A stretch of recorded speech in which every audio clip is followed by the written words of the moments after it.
नेपाल सरकारको गम्भीर ध्यानाकर्षण भएको छ। यस्तो अवस्था कुनै एउटा ट्रिगरिङ पोइन्टले गर्दा हुन्छ, तर त्यसको पछाडि ठुलो र लामो कथा लुकेको हुन्छ। यो एउटा प्रतिनिधिमूलक एउटा घटना हो, तर अहिले हाम्रो देशको एउटा प्रमुख समस्या यो पनि हो। तथ्याङ्कहरू हेर्दाखेरि म तथ्याङ्कहरू बताउन चाहिँ चाहिन, तर यसका पछाडिका कारणहरू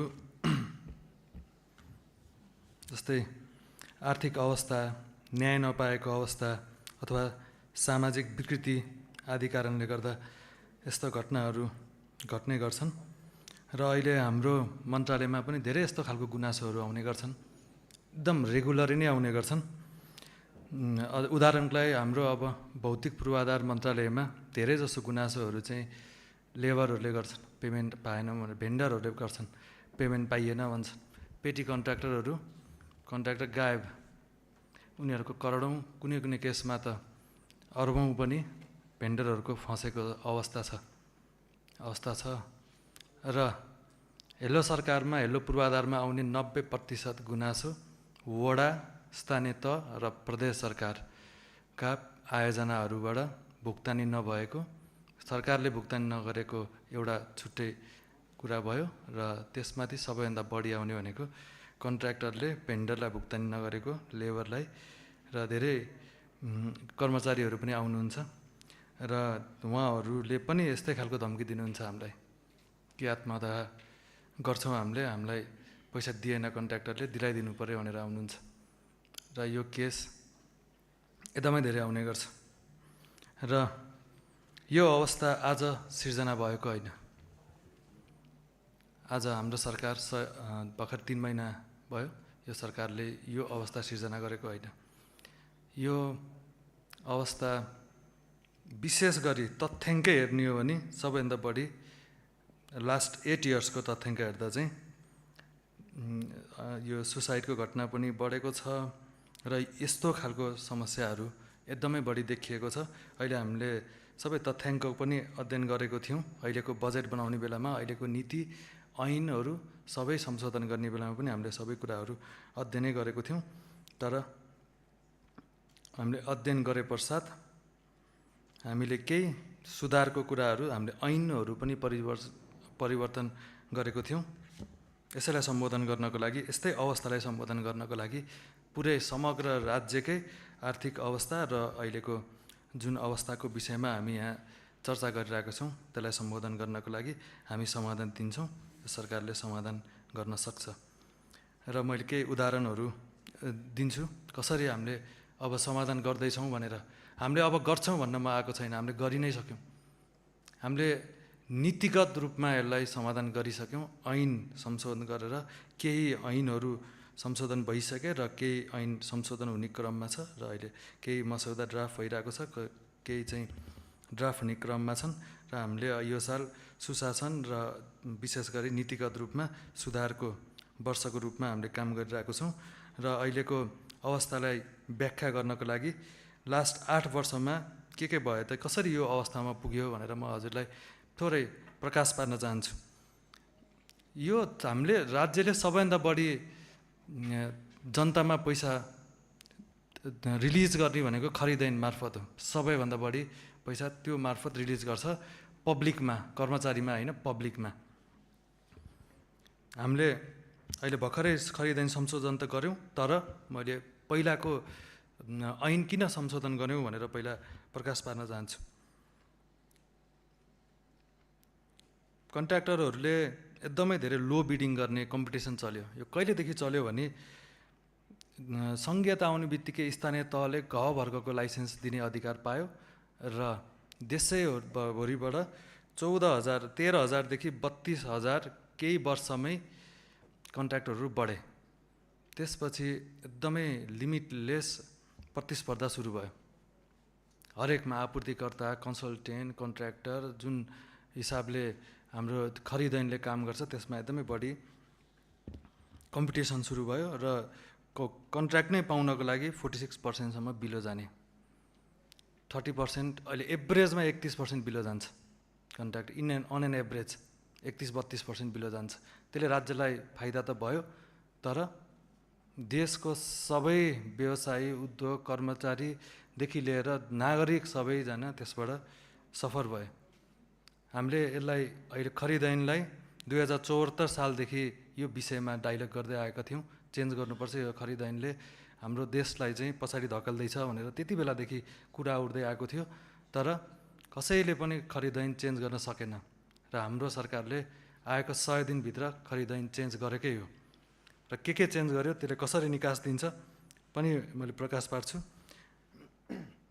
यो लो बिडिङको कारणले गर्दा के समस्याहरू आयो भने, आजभन्दा 10 वर्ष अगाडि जति स्यालेरी थियो बजारमा, मार्केटमा स्यालेरी वृद्धि भएन। इन्फ्लेसन एकदमै धेरै भयो, तर आय आर्जन धेरै भएन।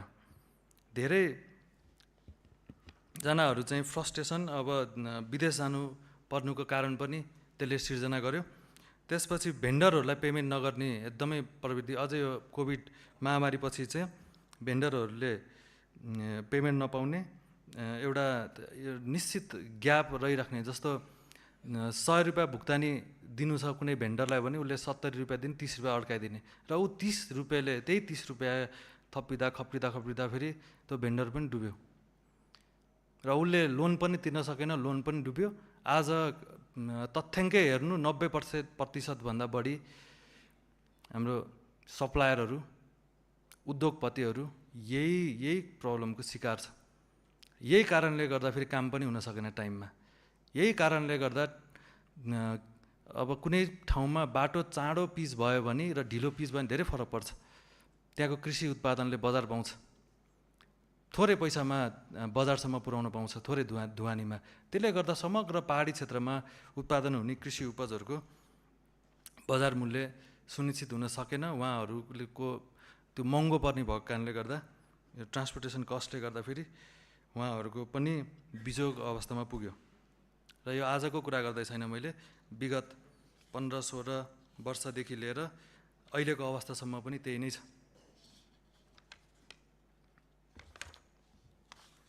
अझै त्यहाँसम्म त ठिकै थियो, लेबर मार्केट सकियो, सबै विदेश गयो, अहिले त लेबर पनि पाउँदैन, ब्याङ्क र वित्तीय संस्थाहरू पनि भिक्टिमाइज भए, आम नागरिक पनि भिक्टिमाइज भए। अझै त्यसमाथि व्यवसायीहरूले अतिरिक्त पैसा मागेर कर्मचारीले इकोनोमिक डिजास्टर नै क्रिएट गरेको छ। अतिरिक्त भनेको पिसी, हरेक चिजमा सिस्टमेटिक पिसी। यो प्रवृत्तिले यसरी देशलाई यस्तो भार पार्यो कि यसले गर्दा, त्यही भएर हामीले सुशासन भ्रष्टाचार सकाउँ भनेर अहिले भ्रष्टाचार विरोधी सरकारले चाहिँ सबै ठाउँमा हात हाल्यो। सबैतिर कन्फ्लिक्ट, सेयर मार्केट पनि डाउन छ, धेरै कुराहरू डाउन छ। कारण भनेको अहिले सरकारले हरेक ठाउँमा कुशासन भएको हरेक ठाउँको घाँटी निमटेको छ, हरेक ठाउँलाई निगरानीमा राखेको छ। त्यही भएर यो अवस्था देखिएको, तर एकदमै टेम्पोररी हो। अब यो कसरी निकास पाउँछ त? हामीले यसको निकास दिइसक्यौँ। हामीले अस्ति र खरिद ऐन संशोधन गरेको छौँ, त्यहाँदेखि एभरेज बिडिङ पास गरेको छ सर्वसम्मतले यो सदनले। एभरेज बिडिङ भनेको हाम्रो लागि, हाम्रो बुझाइमा, हाम्रो देशको आजसम्मको सबभन्दा ठुलो क्रान्ति हो।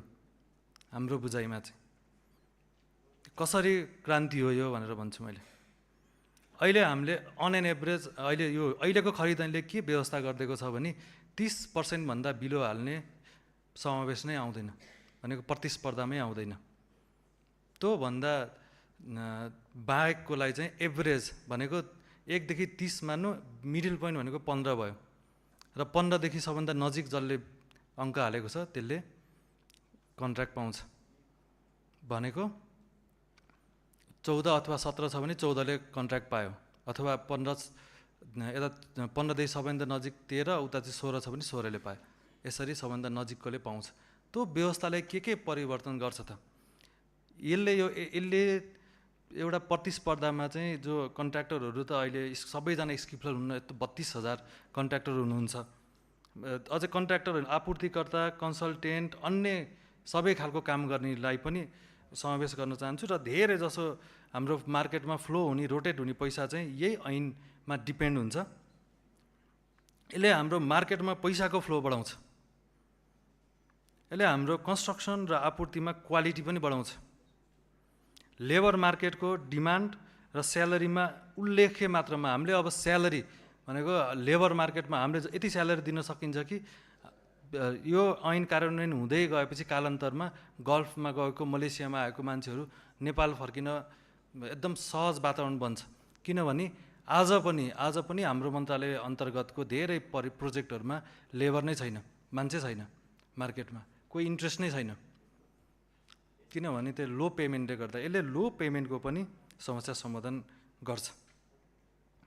र यसले जो लोन लिएर व्यवसाय चलाइरहेको, बिजनेस चलाइरहेको, उद्योग चलाइरहेको उहाँहरूलाई पनि हामीले यति मार्केटमा पैसा फ्लो गर्छौँ कि हिजो भन्दा करिब हिजोकै खर्च मात्रामा हामीले हिसाब गऱ्यो भने करिब 60 देखि 70 अर्ब पैसा हामीले एक्स्ट्रा हामीले मार्केटमा फ्लो गर्छौँ। त्यसले सबै खालको उद्योग व्यवसायीहरूदेखि लिएर कर्मचारी, लेबरदेखि लिएर हरेक वर्गको कन्फिडेन्ट र हरेक वर्गको अहिले जुन समस्याहरू छ त्यसलाई समाधान गर्छ। व्यापारी, उद्योगपति, निर्माण व्यवसाय आपूर्तिकर्ता, ब्याङ्क आदिलाई हौसला पनि यसले प्रदान गर्छ। निर्माण समयमै सकिँदा फेरि आम नागरिकको जीवनमा पनि उल्लेख्य मात्रामा सकारात्मक असर पनि पुग्छ। किसानले पनि पैसा कमाउँछ। बाटोको निर्माण चाँडो भयो भने अथवा हामीले सकेसम्म यो ट्रान्सपोर्टेसन फेयर एकदम उल्लेख्य मात्रामा घटाउन सक्यौँ भने किसानले नै पैसा कमाउँछ। ओभरअल देशको इकोनोमिक नै रिभाइभ गर्नको लागि मद्दत गर्छ र यो काम हामीले गरि नै सकेको छौँ। यति मात्र होइन, पूर्वाधार विकास मन्त्रालयले अबको 3 वर्षमा 1270 अर्ब पैसा मार्केटमा पठाउने योजना बनाइसकेको छ। हामीले अहिलेको कन्डिसन जुन हामीले अहिले डिस्कस गरिरहेको छौँ के छ मार्केटमा, यो निराशा आजको हामीभन्दा अगाडिको धेरै सरकारहरूले थुपारेको समस्या समाधान गर्नको लागि मद्दत पुगोस् भनेर हामीले मार्केटमा 1270 अर्ब हामीले रिलिज गर्दैछौँ यो 3 वर्षमा। र अहिले प्रस्तावित इन्फ्रास्ट्रक्चर डेभलपमेन्ट फन्ड, यो अल्टरनेटिभ फन्ड, यो अहिले हालको TDF मार्फत पनि थप कम्तीमा 3 खर्बदेखि 5 खर्बसम्म हामीले अरू थप अतिरिक्त पैसा हामीले मार्केटमा पठाउने तयारी गरिरहेको छौँ। त्यसमा हामी काम गरिरहेको छौँ। यसले अझै मार्केटमा पैसाको रोटेसन बढाउँछ, स्यालेरीहरू बढाउँछ, इन्कमहरू बढाउँछ। यसले थप सहज गराउन मद्दत गर्छ। यो हाम्रो मन्त्रालयको, यो मैले चलाउने मन्त्रालयको मात्रै मैले कुरा गर्दैछु। यस्तै अर्थ मन्त्रालयले, उद्योग, श्रम, ऊर्जा मन्त्रालय लगायत सबै मन्त्रालयहरूले यसरी नै आफ्नो नीतिगत सुधार र रूपान्तरकारी यो कामहरू उहाँहरूले अगाडि बढाउनु भएको छ र यो रूपान्तरण हामीले 100 दिनमै गरिसकेका छौँ। 100 दिनमै। त्यसैले आशावादी रहनु होला, देश परिवर्तन हुन्छ। र अरू विषयहरू पनि उठेको थियो ट्राफिक नियमको विषयमा। अब ट्राफिक नियमको विषयमा धेरै टीका टिप्पणीहरू आयो। अहिले मैले तथ्याङ्कहरू मार्फत ट्राफिक नियमन किन जरुरी छ म बताउन चाहन्छु। र यहाँ धेरै भ्रमहरू छर्नुभयो क्या, एकदमै भ्रम पनि यति भ्रमित बन्नुभयो आफै र सबै दुनियाँलाई नै भ्रममा राख्नु भएको छ मान्यज्यूहरूले, कोही मान्यज्यूहरूले। त्यो पनि मैले क्लियर गर्न चाहन्छु। विगत 5 वर्षमा टोटल एक्सिडेन्टको सङ्ख्या 1,25,564 जना वटा एक्सिडेन्ट रेकर्ड गरिएको छ विगत 5 वर्षमा। यो चाहिँ अब दुईटा क्याटेगोरीको एक्सिडेन्टहरू छ। एउटा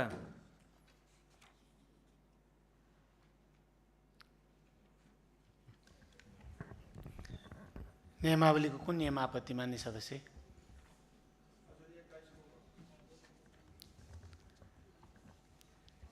मान्य सदस्य एकछिन मन्त्रीजीको सकिएपछि गरौँ। मान्य सदस्यले 1 मिनेटभित्र राखौँ। मान्य मान्छे एकैछिन।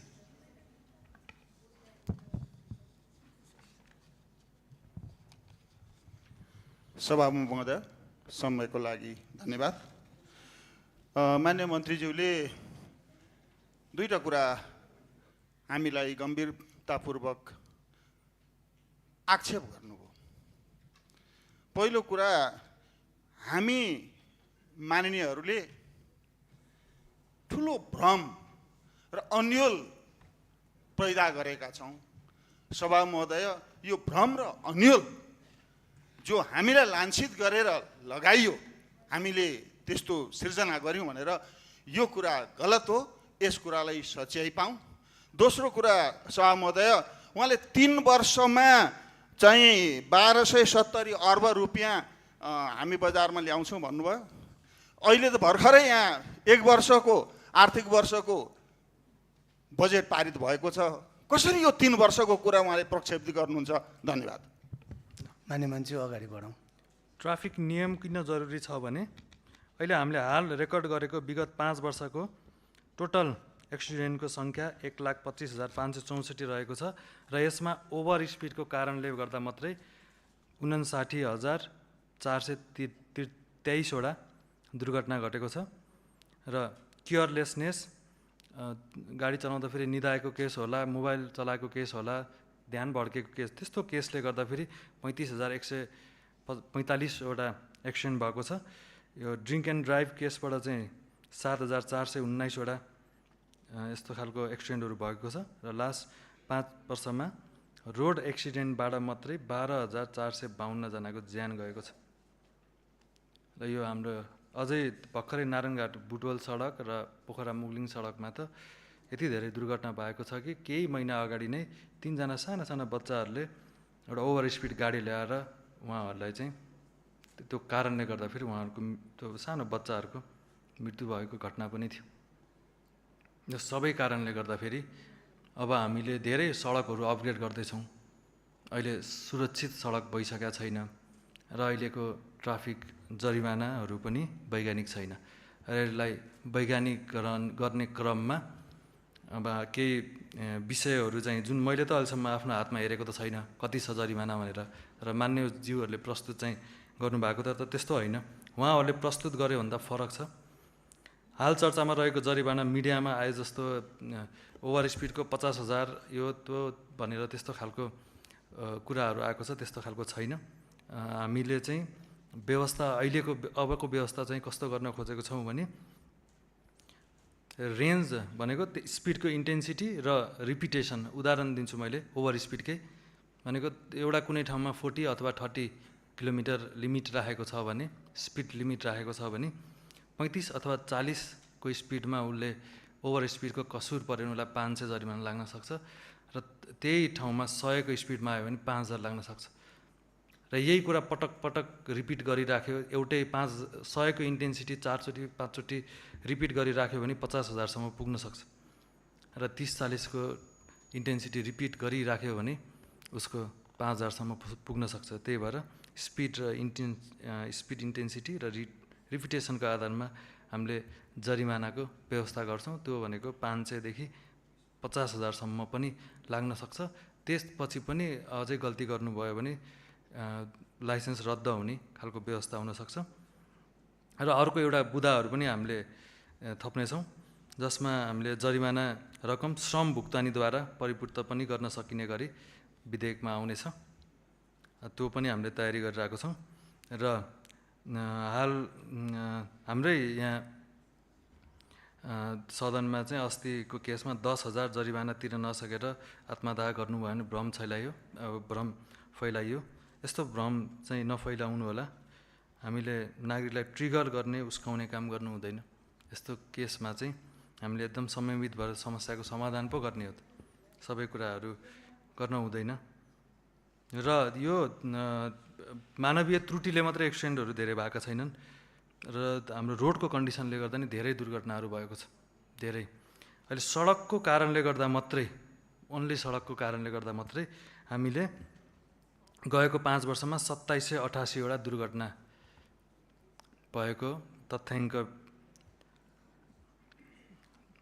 छ, जसमा मौसमको कारणले गर्दा 422 वटा दुर्घटनाहरू भएका छन्। अहिले अब यो खालको दुर्घटनाहरू हामीले अहिले सबै ठिक गर्न नसके पनि अहिले हामीले विपद प्राधिकरण मार्फत अथवा हाम्रो मन्त्रालय मार्फत पनि अहिले ठाउँमा उपकरणहरू राखेको छौँ र संवेदनशील क्षेत्रमा सडक बन्द गरेर भए पनि नागरिकको रक्षा गर्नेछौँ। अहिले हामीले कहीँ रिक्स एरियाहरू हुन्छ, हाई फ्लड रिक्स एरियाहरू भएको ठाउँमा, पहिरो खस्ने ठाउँमा, त्यस्तो ठाउँमा पानी परेको खण्डमा हामीले सडक नै बन्द गर्ने गरेको छौँ, अहिले गरेको छौँ नागरिकको जीवन रक्षाको लागि।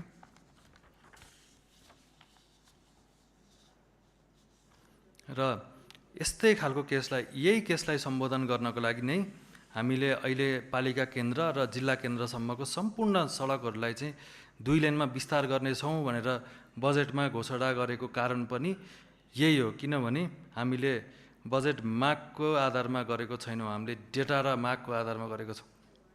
त्यही भएर नै यो सबै डेटाहरू अध्ययन गरेर नै अहिलेको ऐनहरू संशोधन भइरहेको छ, अहिलेको अवस्था मध्यनजर गरेर अहिलेको विधेयकहरू ड्राफ्ट भइरहेको छ र अहिलेको अवस्था र डेटाहरूलाई मध्यनजर गरेर नै अहिलेको बजेटहरू बनेको छ। र अरू पनि कुरा आएको थियो, कर्णालीमा सडक छैन र काठमाडौँमा मेट्रो चलाउने सपना बाँडियो भनेर पनि आएको रहेछ गुनासोहरू। र कर्णालीमा नै सबभन्दा बढी विपद, मलाई लाग्छ सबभन्दा बढी बजेट नै दुर्गममा छ, किनभने सबभन्दा कम बाटो नै त्यहाँ छ।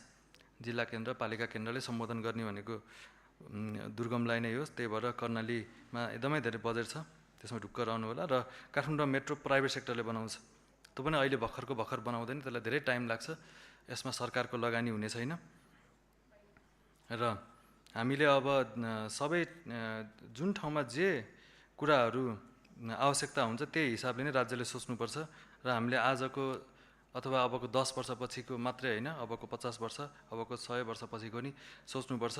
हामीलाई राइट अफ वेको पनि कुरा आइरहेको थियो, रेलवेको भयो, मध्य पहाडीको यता अरू कोरिडोर सडकहरूको पनि हामीले राइट अफ वे चाहिँ निर्धारण गर्नुपर्छ। पहिला निर्धारित भएको राइट अफ वेलाई संरक्षण पनि गर्नुपर्छ, किनभने हामीले आफ्नो पुस्ता, आफ्नो लाइफ टाइमको मात्रै हेरेर हुँदैन।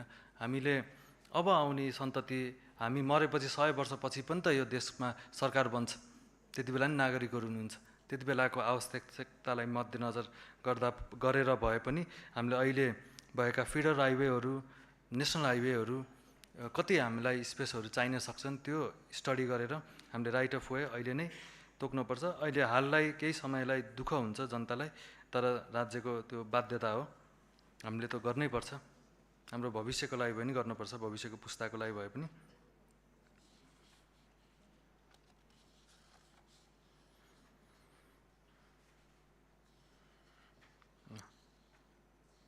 अरू कुराहरू चाहिँ अहिले पुराना ऐनहरू समय अनुकूल सर्वसम्मतले अहिले हामीले परिवर्तन गरौँ। अहिलेको यो अवस्थालाई परिवर्तन गर्नको लागि हामी तपाईहरूसँग एक भएर अगाडि बढ्न चाहन्छौँ। अहिले हामीले अरू केही ऐनहरू पनि संशोधन गरौँ, जस्तै अहिलेको अख्तियारको अनरियलिस्टिक बुदाहरू छ, जस्तो उदाहरण म दिन चाहन्छु।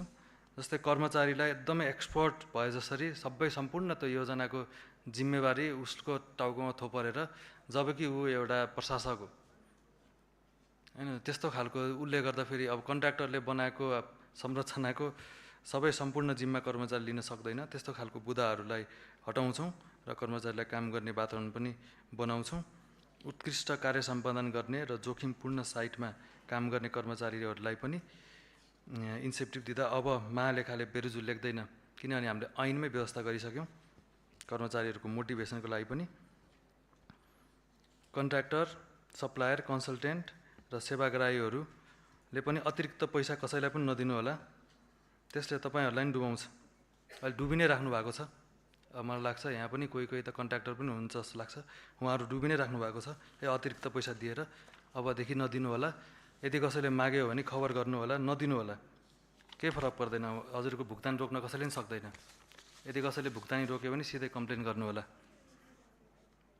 अनि काठमाडौँ महानगरपालिकाको नगर प्रहरीहरू मनोबल नघटाउनु होला।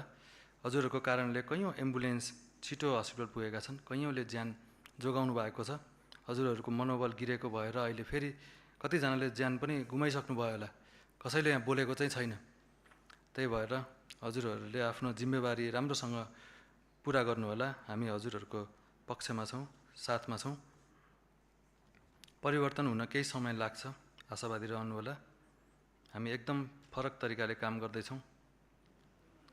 सबै मिलेर देश बनाऊँ। धन्यवाद।